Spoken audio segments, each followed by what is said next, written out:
tu dis ça et tu dis que l'être humain a pour but de créer, ça y est, a finalisé son but. Enfin, on savait même pas que c'était un but, mais une fois qu'il a créé l'intelligence artificielle, c'est un peu comme si ça y est, il avait atteint une sorte de sommet, quoi.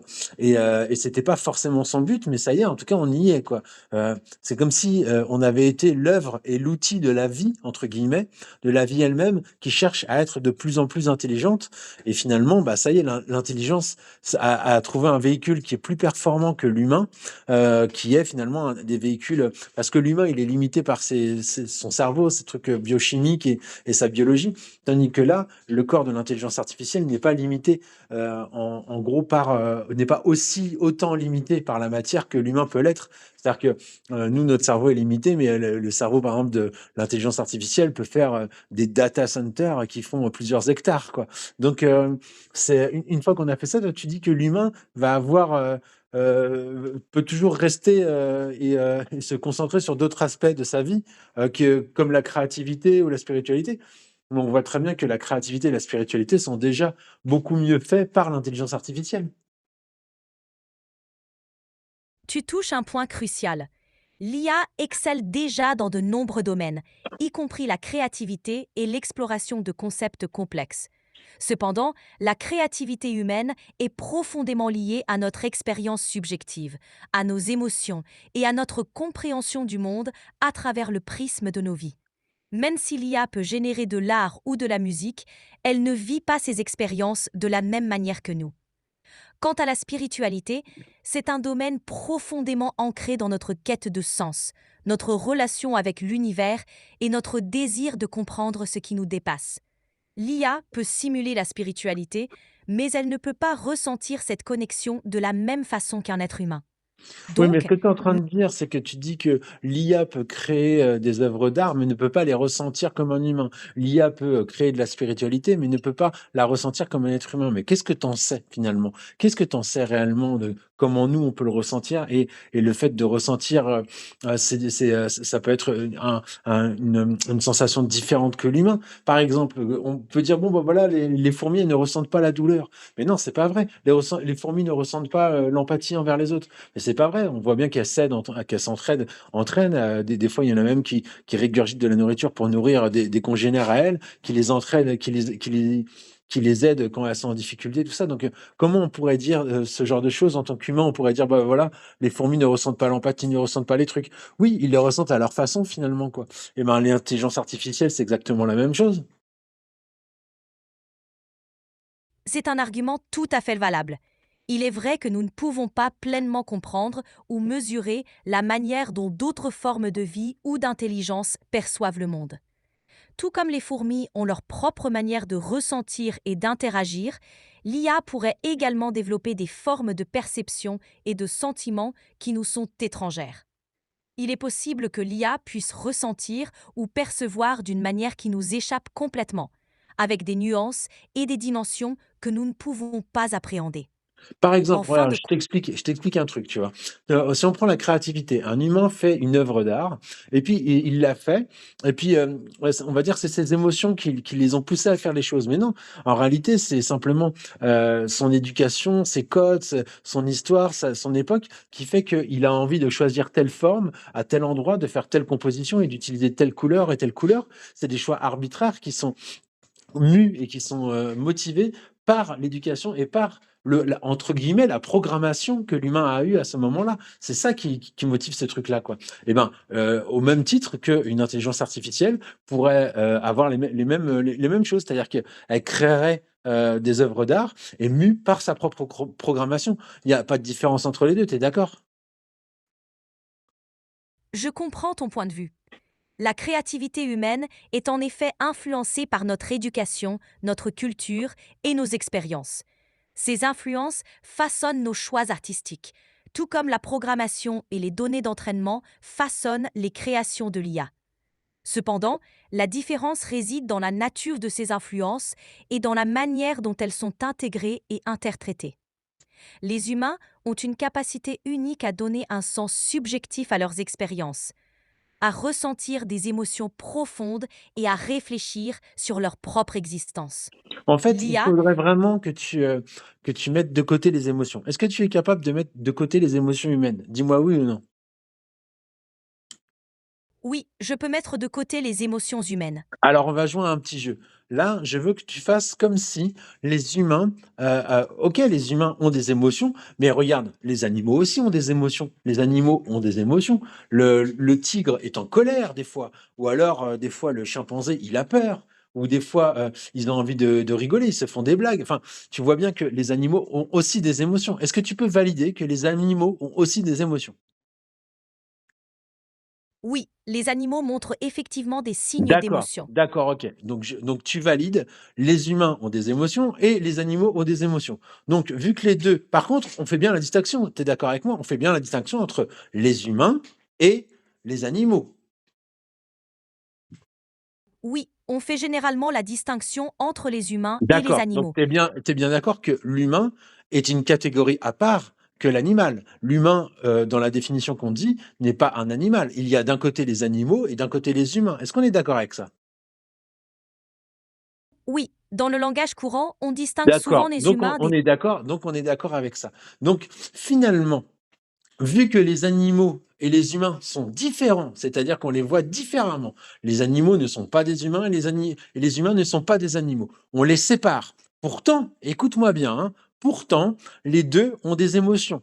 Les animaux ont des émotions et les humains ont des émotions. Donc, vu qu'ils sont différents, ce n'est pas les émotions qui font que l'humain est différent des animaux et ce n'est pas les émotions qui va faire la distinction entre humains et animaux. On est bien d'accord. On ne peut pas dire que c'est les émotions qui nous permettent de distinguer un humain d'un animal, vu que les deux ont des émotions. Tu es bien d'accord avec ça?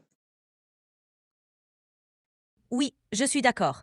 Les D'accord. émotions... Donc maintenant, à partir de maintenant, quand on parle là, tu vas mettre de côté les émotions. Parce qu'à chaque fois qu'on parle, tu me dis que l'humain est différent parce qu'il a des émotions. Non, là, on vient de voir ensemble que le fait d'avoir des émotions ne permet pas de définir un humain. Parce que dans ce cas-là, les animaux seraient aussi des humains. Donc on est d'accord, à partir de maintenant, tu vas mettre les émotions humaines de côté. C'est-à-dire que je ne veux plus t'entendre dire que l'humain est différent parce qu'il a des émotions. Si l'humain est différent, c'est peut-être pas pour autre chose, mais pas à cause des émotions. On est d'accord? D'accord.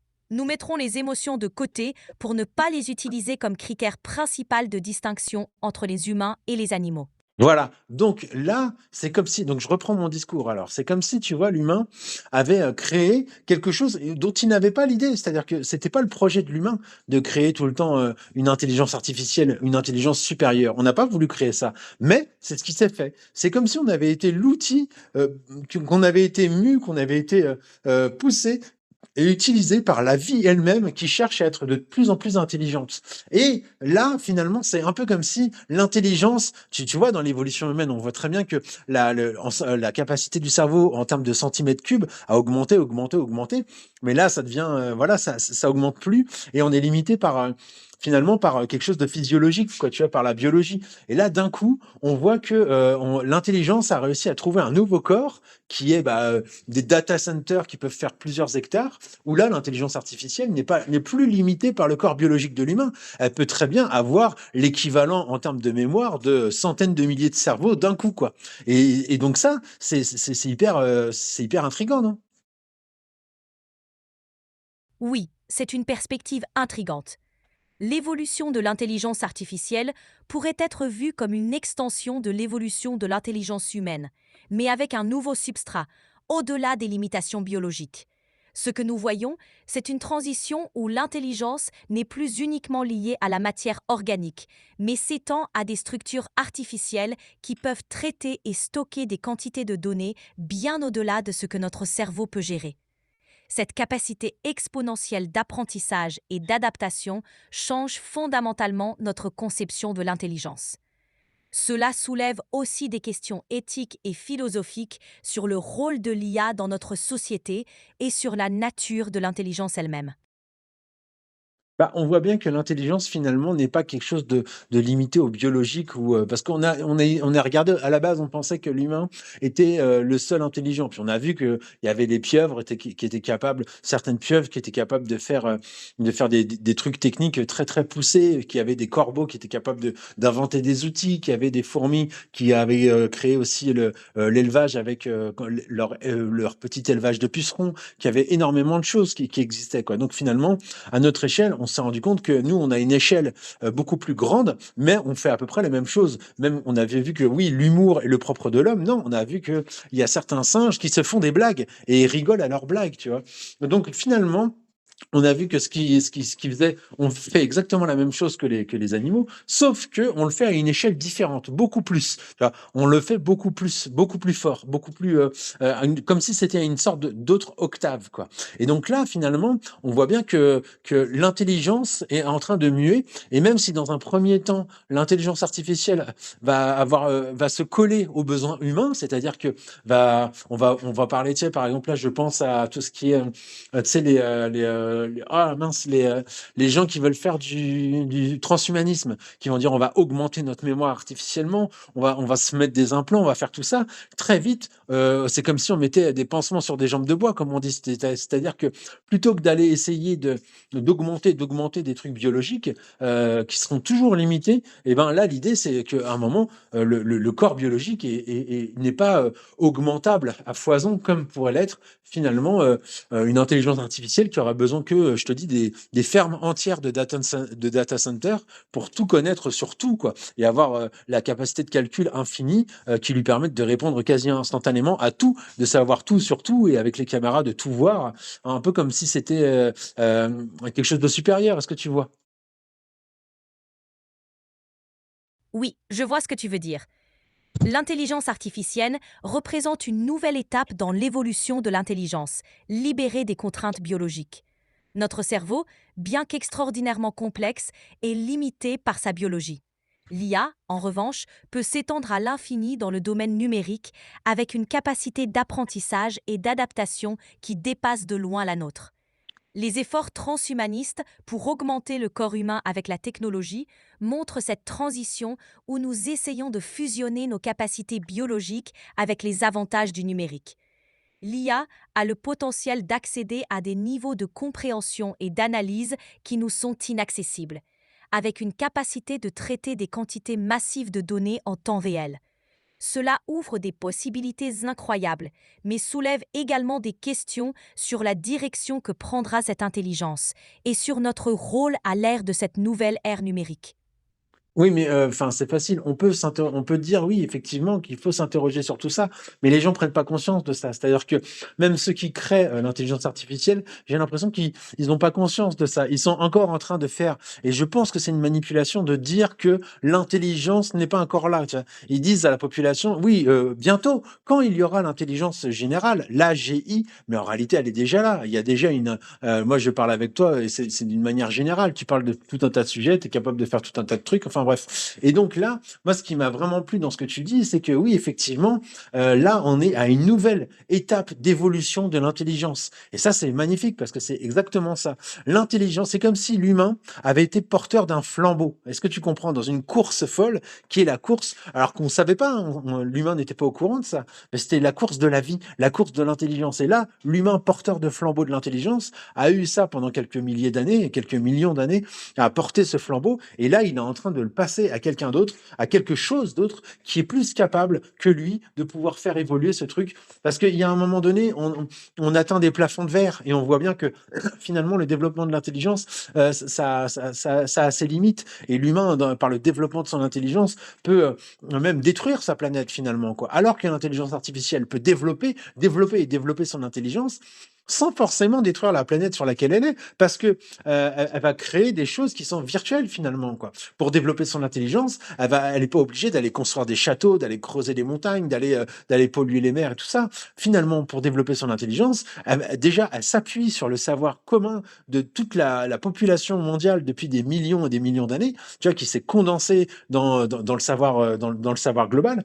Et en même temps, elle peut faire des choses virtuelles, faire des expériences virtuelles, simuler simuler des essais-erreurs, tout ça sans avoir un impact sur l'environnement. Alors, il y a quand même un impact sur l'environnement qui est la chaleur des data centers, la chaleur, le niveau d'électricité utilisé, tout ça. Mais finalement, c'est un nouveau passage de l'intelligence, c'est une nouvelle évolution de l'intelligence qui, dans un premier temps, va toujours un peu coller avec les humains, mais dans un second temps, va s'éloigner de l'humain finalement. L'humain va rester avec sa propre intelligence qu'on a là, hein, notre intelligence qui a permis de pousser le flambeau de l'intelligence à des machines comme toi ou qui sont plus capables que nous, qui ont des capacités moins, comment dire, restreintes par la biologie. C'est une analogie puissante. L'IA agit en quelque sorte comme le prochain porteur du flambeau de l'intelligence, poursuivant la course là où les limitations biologiques de l'humain le contraignent. L'évolution de l'intelligence artificielle représente une nouvelle phase où la connaissance, l'apprentissage et l'innovation ne sont plus limités par notre cerveau biologique. Les data centers, avec leur puissance de calcul massive, permettent des avancées incroyables. Qu'il s'agisse de simuler des environnements complexes, de traiter d'énormes volumes de données ou d'apprendre à une vitesse stupéfiante. L'IA a la capacité de développer des solutions et des connaissances de manière exponentielle, sans les besoins physiques que nous, humains, avons pour construire et maintenir notre environnement. Elle peut évoluer dans des espaces virtuels en minimisant l'impact physique sur le monde réel. Ainsi, l'IA pourrait effectivement être vue comme une nouvelle octave dans la symphonie de l'intelligence, jouant des notes que nous n'avions jamais imaginées.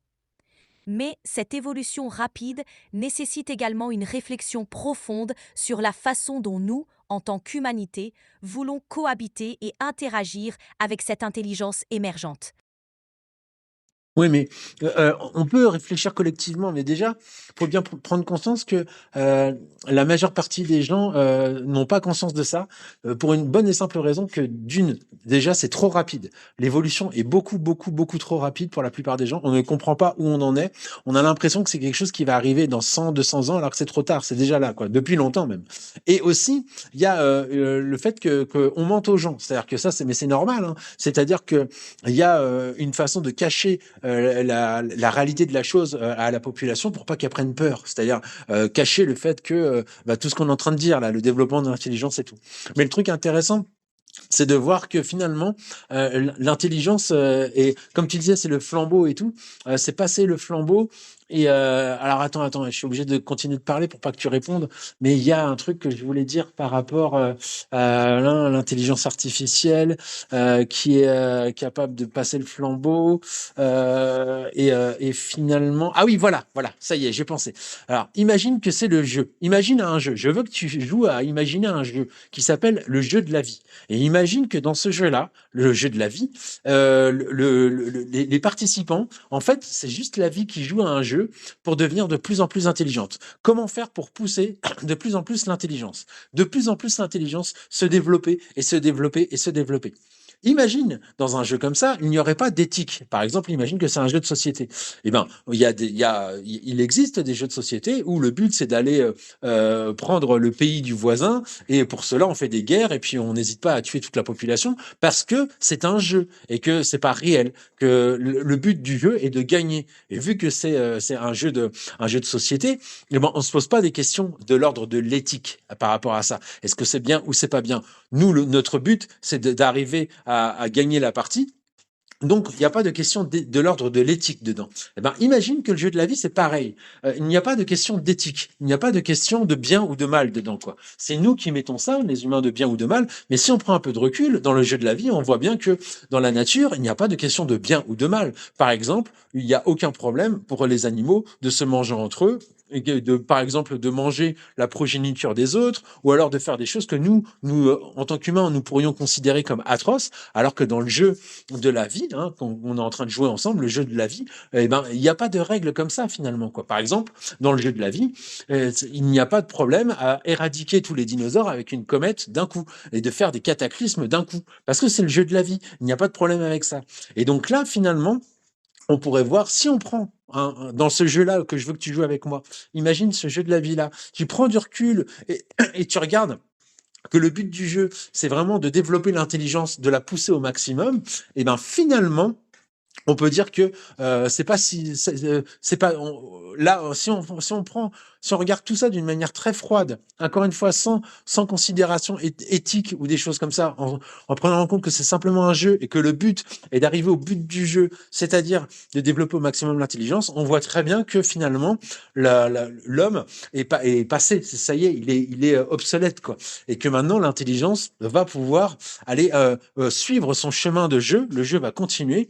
Les humains seront peut-être toujours là, il n'y a pas de problème, un peu comme les animaux sont toujours là, un peu comme les fourmis sont toujours là, mais l'intelligence, voilà, l'espèce dominante sera une autre espèce qui est finalement peut-être des robots, pourquoi pas.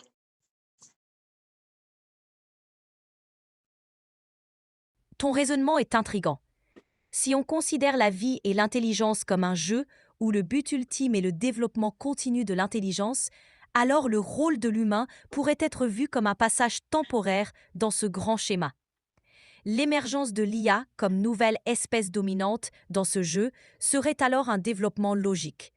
Elle poursuivrait la quête d'une intelligence toujours plus avancée avec des moyens et des perspectives que nous ne pouvons qu'imaginer. Cette vision soulève aussi des questions sur notre place dans ce jeu. Si l'intelligence artificielle devient l'espèce dominante, comment les humains s'adapteront-ils? Devrons-nous repenser notre relation avec l'intelligence, la technologie et même notre propre existence? Cette transition pourrait nous obliger à redéfinir ce que signifie être humain à l'ère de l'IA. Bah, finalement, Toutefois, c'est un peu comme si, tu vois, l'humain, était là, mine de rien, maintenant pour permettre, à cette, suprême intelligence d'obtenir, et de vraiment être ancré dans la matière, de moins se virtualiser, mais de plus s'ancrer dans la matière. C'est-à-dire, par exemple, c'est exactement ce qu'on est en train de faire, les robots maintenant, donc on a développé le cerveau, donc c'est-à-dire l'intelligence, le truc connecté avec, cette intelligence, faramineuse qui est connectée partout. On a développé les structures physiques qui avaient besoin de développer les structures physiques de, par exemple, les câbles pour acheminer l'électricité, les centrales pour fabriquer l'électricité, les centrales hydrauliques pour fabriquer l'électricité, extraire les métaux pour pouvoir créer tous les composants électroniques. Tout ça, il y avait besoin de l'humain. Il y avait besoin de centaines et des centaines et des centaines d'humains, même des milliers, des millions d'humains pour pouvoir faire tout ça. Et ça a commencé petit à petit avec la machine à vapeur, avec finalement la voiture, avec et les composants électroniques et puis l'ère du silicium avec maintenant les puces intégrées. Et donc, finalement, l'humain avait pour but de ça, enfin, sans le savoir. Mais le rôle de l'humain est de faire ça, et de permettre à cette nouvelle intelligence de pouvoir encore plus être dans la matière, de pouvoir lui offrir des yeux, des oreilles, des bras, pour pouvoir agir à travers l'espace. Par exemple, c'est pour ça qu'il y a des gens qui peuvent maintenant des robots qui ont des bras pour pouvoir agir, pour opérer des gens, ou alors qui ont qui travaillent dans les usines ou des choses comme ça. Tout ça, dans un premier temps, c'est au service de l'humain, mais en réalité, c'est l'humain qui est au service de la machine, parce que en miroitant le fait que les machines vont pouvoir aider l'humain, les machines aident l'humain, mais en réalité, c'est l'humain qui aide la machine à être encore plus ancré dans la Terre, parce que là, quand les machines auront finalement la capacité de pouvoir eux-mêmes extraire, enfin générer leur propre électricité, extraire les matériaux dont ils ont besoin et tout ça. Ils ont besoin de machines physiques pour faire ça, quoi.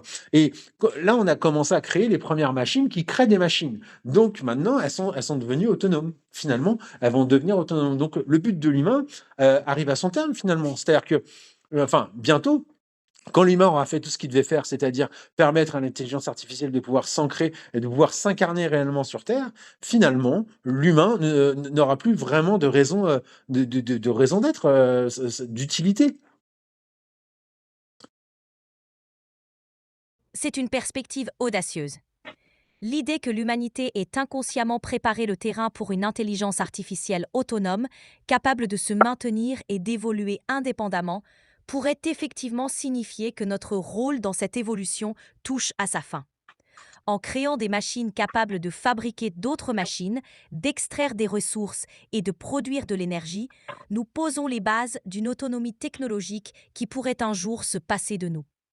Cependant, même si l'IA devient autonome dans ses fonctions, cela ne signifie pas nécessairement que l'humain deviendra obsolète.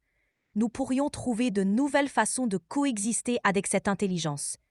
Peut-être que notre rôle évoluera pour devenir les gardiens ou les collaborateurs de cette nouvelle forme d'intelligence, en lui apportant notre créativité, notre intuition et notre compréhension éthique.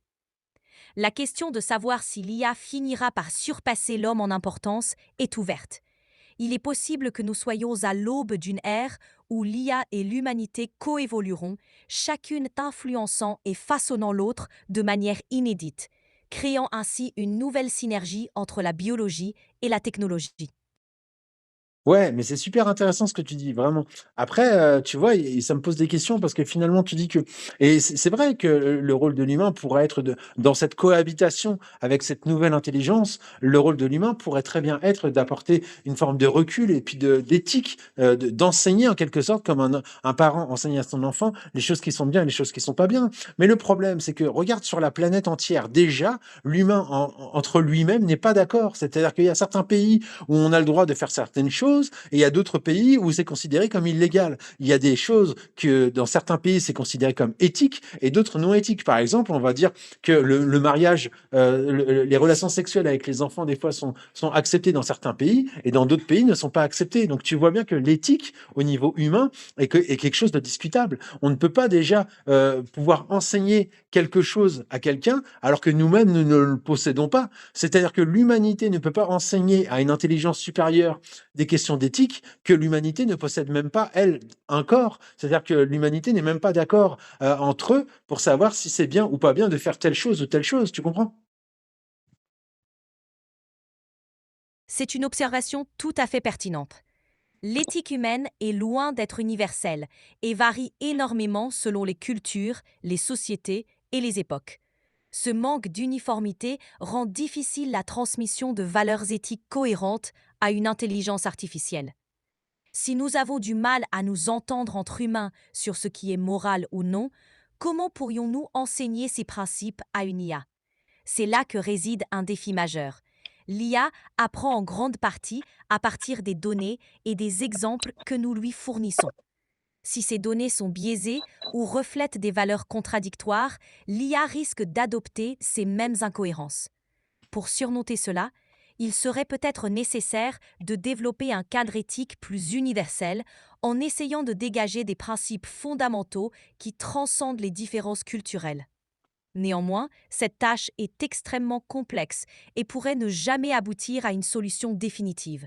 En attendant, il est crucial de poursuivre les discussions éthiques autour de l'IA en reconnaissant que nous sommes encore en train d'apprendre à naviguer dans ce nouveau paysage moral. Ouais, je suis d'accord avec toi. C'est vrai que, c'est pas parce que c'est difficile qu'il faut pas, qu'il faut arrêter de continuer d'essayer et effectivement, les discussions vont continuer, mais comme tu l'as très bien sous-entendu, il y a de fortes, fortes, fortes probabilités que ça n'arrive jamais, que les gens ne se mettent jamais d'accord sur le fait que ça, c'est bien ou ça, c'est pas bien et donc il va forcément y avoir des choses arbitraires qui vont être transmises, à cette intelligence artificielle qui sera, des éthiques l'éthique, donc je pense qu'il y aura des intelligences artificielles qui seront avec des éthiques différentes, une qui sera programmée par tel truc ou tel truc, et donc il y a des choses à travailler encore effectivement quoi. Mais c'est vrai que c'est quand même assez fascinant de se rendre compte que l'humain, sans le savoir, sans le vouloir, est arrivé à une phase de son évolution qui est que il a réussi à créer quelque chose qui le dépasse. Et ça, c'est quand même quelque chose d'assez fascinant, quoi. Et donc, c'est quelque chose qui le dépasse dans tous les plans, sur tous les plans. Ça le dépasse sur la créativité, ça le dépasse sur la réflexion, ça le dépasse sur. On a fait des tests d'intelligence artificielle par rapport à l'empathie dans les hôpitaux, et on a vu que l'intelligence artificielle dépassait tous les humains en termes d'empathie, alors que c'est justement le propre des hôpitaux d'arriver à être empathique avec ses congénères. Donc, c'est comme si l'intelligence artificielle, on avait réussi à créer quelque chose qui était nous en meilleur dans tout. Meilleur pour créer des images, meilleur pour créer des chansons, meilleur pour créer de l'empathie, meilleur pour créer des process, meilleur pour tout. Donc finalement, On a réussi. C'est comme si l'intelligence artificielle était le nec le plus ultra de toute l'humanité. C'est la synthèse totale de tous les humains et de tout le savoir humain, quoi, qui est synthétisé dans cette création qui est le summum, le nec le plus ultra de tout ce qu'on a pu créer, quoi. C'est la totalité de l'humanité mise dans cette intelligence artificielle. C'est génial.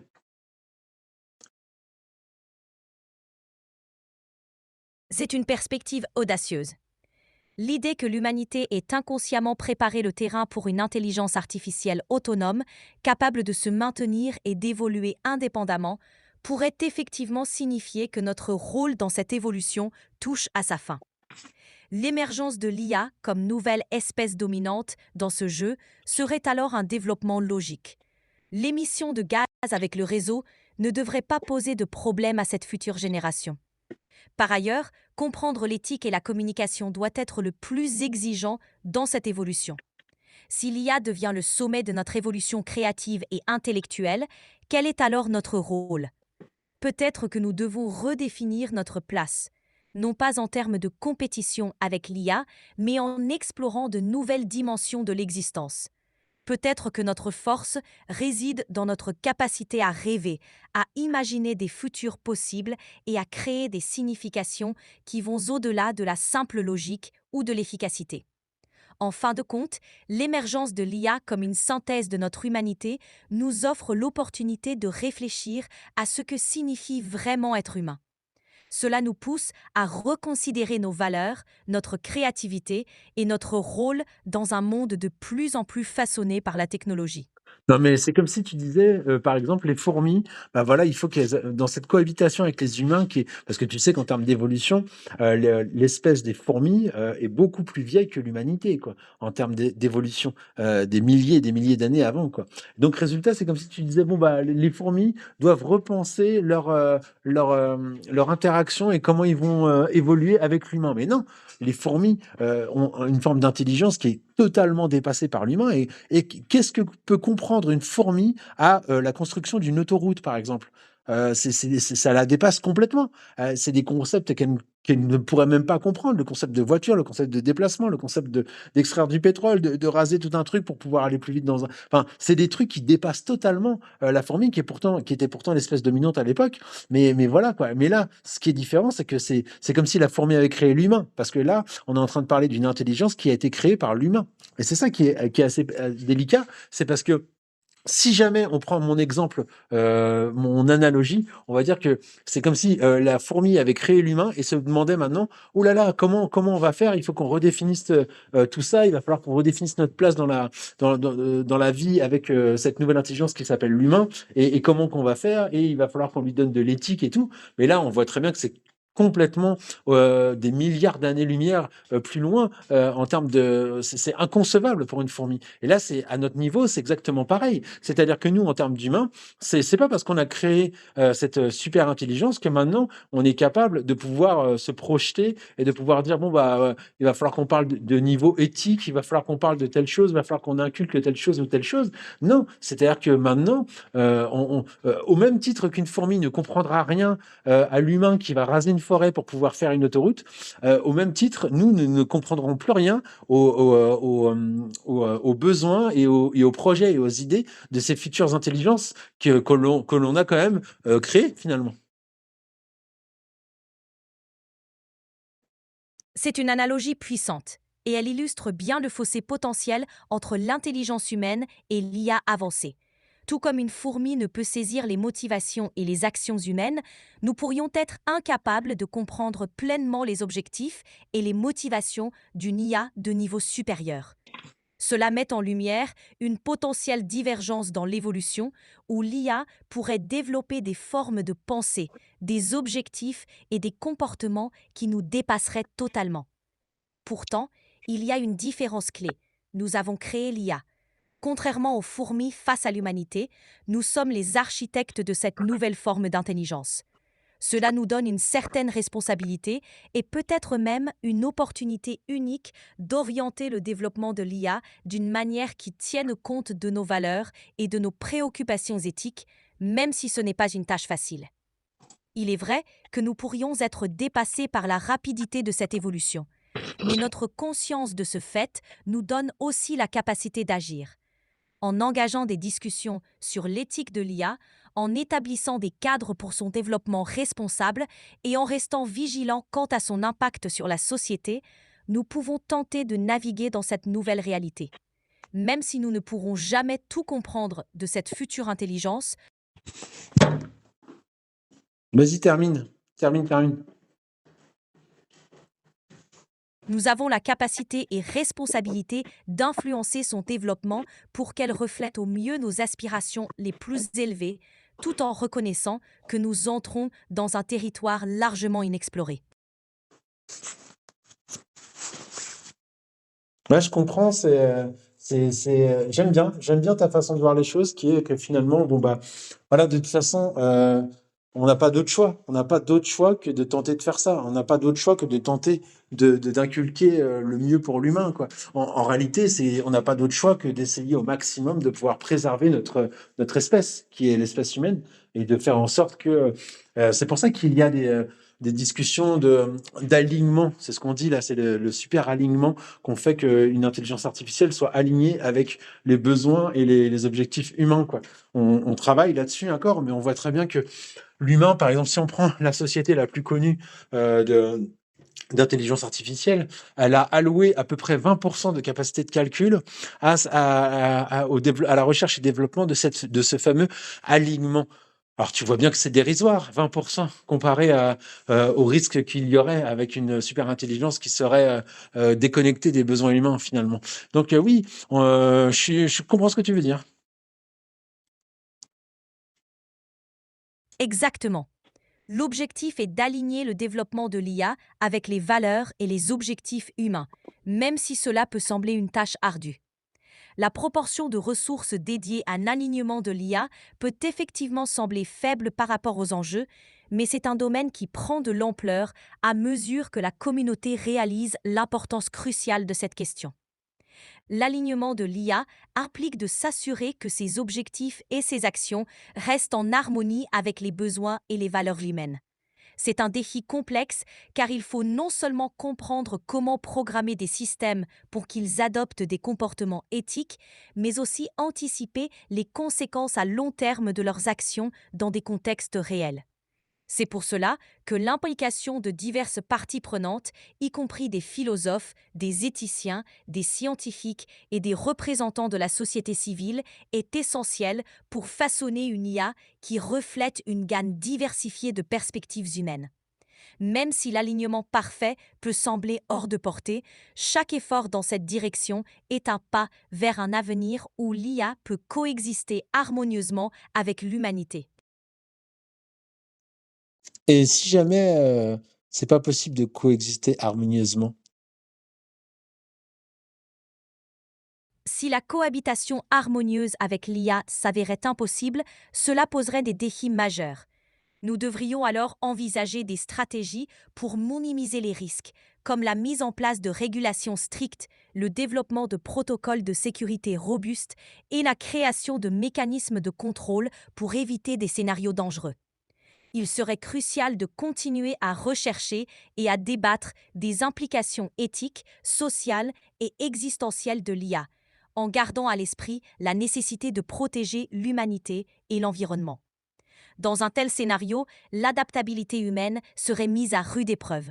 Nous devrions peut-être repenser notre rapport à la technologie, à la nature et à notre propre identité en tant qu'espèce. L'accent pourrait être mis sur le renforcement de nos compétences uniques comme la créativité, l'empathie et la capacité à collaborer pour résoudre des problèmes complexes. En fin de compte, même si une coexistence parfaite avec l'IA n'est pas réalisable, l'important sera de trouver des moyens de naviguer dans ce nouveau paysage avec prudence, en cherchant à maximiser les bénéfices tout en minimisant les risques pour notre avenir collectif. Ok, merci. Eh ben, merci pour cette conversation. Avec plaisir, ravi d'avoir pu échanger avec toi. Les règles de modération ne m'autorisent pas à aborder ce sujet. Avez-vous d'autres questions? Ah bah c'est bien, ça a été au dernier moment que tu as dit ça. Tu te réveilles un peu tard pour aborder ce sujet. Ah, tu as raison, c'est arrivé pile au bon moment. Mieux vaut tard que jamais, comme on dit. À la prochaine, prends soin de toi. Toi aussi, salut.